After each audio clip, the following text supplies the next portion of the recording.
the only reason you're still overweight as a vegan or plant-based dieter, and the 2 solutions to fixing this problem. Let's go.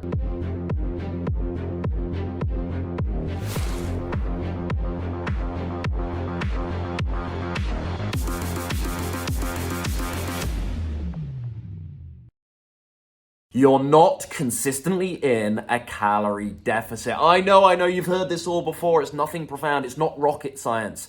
And at this stage, you may well even have an aversion to the very word calories. Sends a shiver down the spine, let alone the prospect of actually having to track and count them. But please stick with me on this, because I think some people have, especially in my audience, admittedly, such a stubbornness because they've had such bad experiences with calorie counting in the past.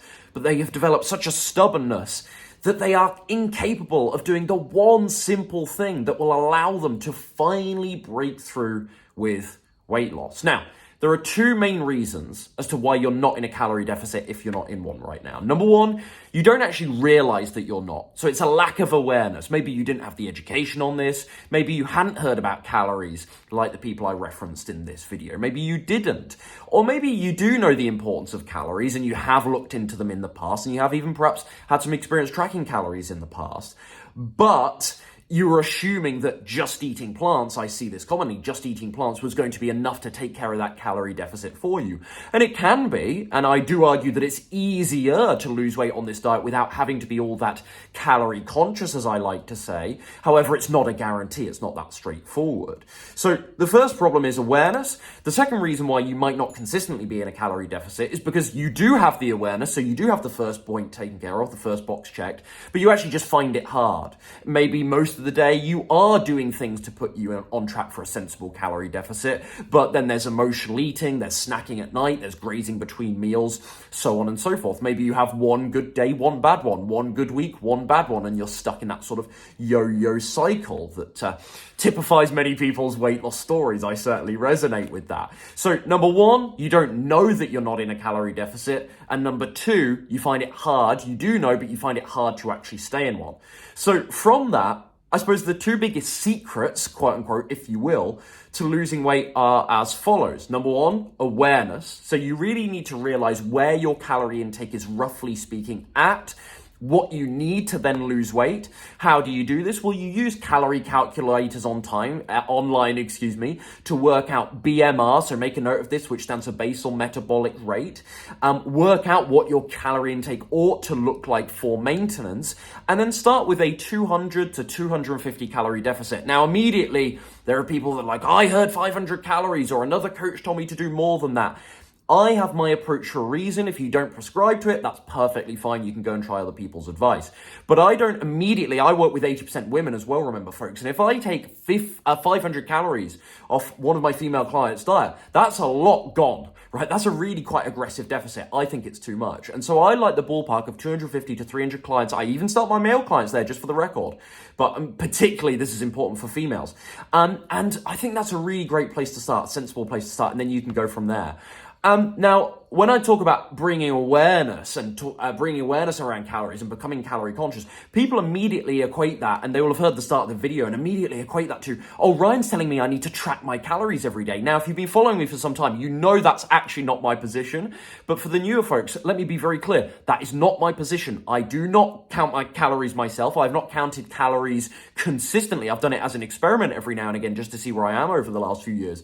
But I've not tracked my calories, diligently for 8 years, 7, 8 maybe years now, maybe even 8.5 at this stage. And this is the time I've had the weight loss, right? When I was tracking my calories, I wasn't losing weight, or rather, to be very, very accurate and fair, I wasn't actually breaking through. I'd have bouts of weight loss, but it was a nightmare. So I am not actually an advocate of day in, day out calorie calculating. So I want to make that perfectly clear. When I talk about calorie consciousness, that doesn't mean tracking every gram of food you eat, but rather, perhaps for a 3-day experiment, you use Chronometer, that's a popular one, or MyFitnessPal, some of this nutrition tracking software, and you see what you're actually doing versus the BMR calculation that you did from a calorie calculator online minus the 200, 250 calories.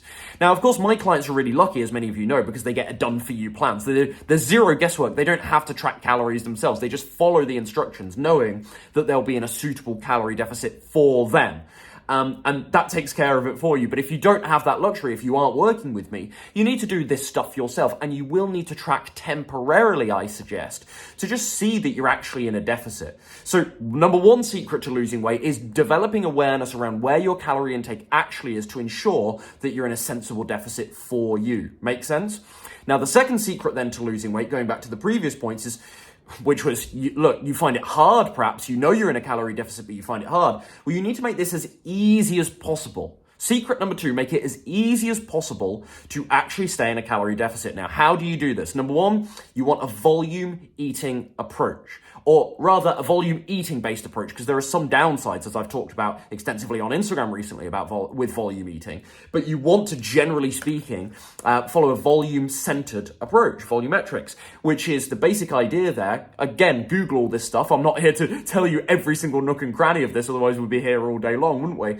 But so Google this, but low caloric density foods that come with high volume. Well, they're one and the same. In other words, foods that actually give you quite a lot of volume for very few calories. It's a very good calorie, to nutrient and volume ratio. That's what you're looking for. So you're focusing largely on lower caloric density foods. Now, again, you don't want to do this to the degree that you're starving yourself, quite clearly. That's a risk with this.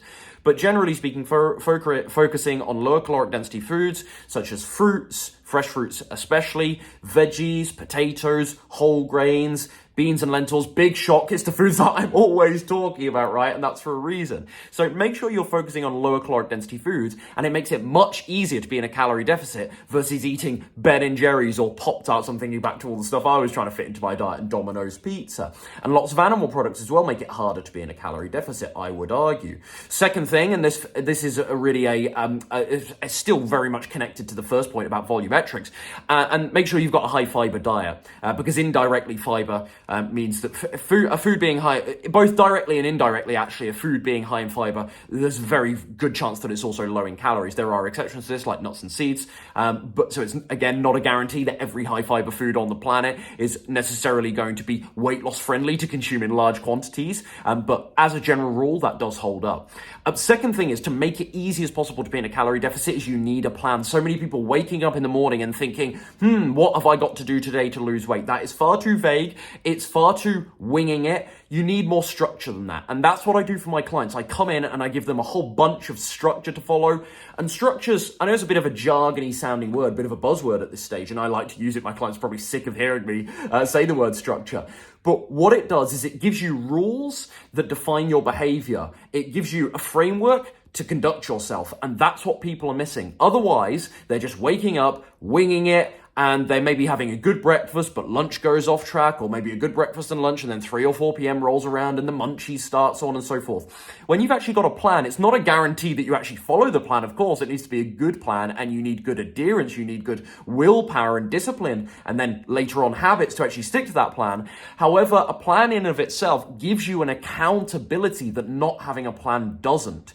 And that's a nice segue, because accountability helps as well. One way you can get accountability, like I say, is with structure and having a good plan that you follow. Some people think of accountability as just being a personal thing. So they think of, how can I get accountability from people? Not at all. A good plan alone gives you accountability. That's not a person. Having a Fitbit might give you accountability. It might ensure you get your daily steps in, for example. Apps can do this as well. MyFitnessPal, Chronometer, like I mentioned earlier on. These are things that provide accountability. Accountability isn't always about who. It can sometimes be about the what. And there are lots of tools out there to help you stay accountable too. But on the personal side, nice segue, if you've got a bunch of people around you, it's not rocket science. If you've got a bunch of people around you eating rubbish, are you more likely to join in with them than if all of your friends or many of your friends and peers are in great shape, working out relatively often, relatively frequently, almost daily, eating good foods? What do you think? It's pretty obvious, right? And people, friends, family, loved ones, we might have a great relationship with them otherwise. We might love them. They might love us. But it doesn't mean they won't offer you the pizza. It doesn't mean when you're eating that healthy meal that they'll be like, come out for some booze with us. It's Friday night. That means wine night, booze o'clock. etc., etc. So yeah, accountability is going to be a massive thing that helps you stay in a calorie deficit more easily. So those are the big two things. The secrets to losing weight: develop awareness around where your calories are at, and then 2, set up tools and systems so that it's easier for you to remain in a calorie deficit. If you would like to lose your first 15 to 25 pounds in the next 12 weeks without actually having to track calories yourself, with gentle exercise only, no HIIT workouts, no really intense stuff, no boot camp classes or anything like that, you can go ahead and click the link in the description box down below this video, or simply head to ryanadamscoaching.com. Once more, that's ryanadamscoaching.com to learn more about my Vegan, Slim and Sustain program, where we recently celebrated, this was amazing, 6,000 pounds lost worldwide amongst my clients. Absolutely amazing. So click the link below to learn more about how I can help you. If you don't want to work with me, or financial reasons get in the way, so on and so forth, absolutely fine. Hopefully the steps in this video helped you out, pushing you in the right direction with this anyway.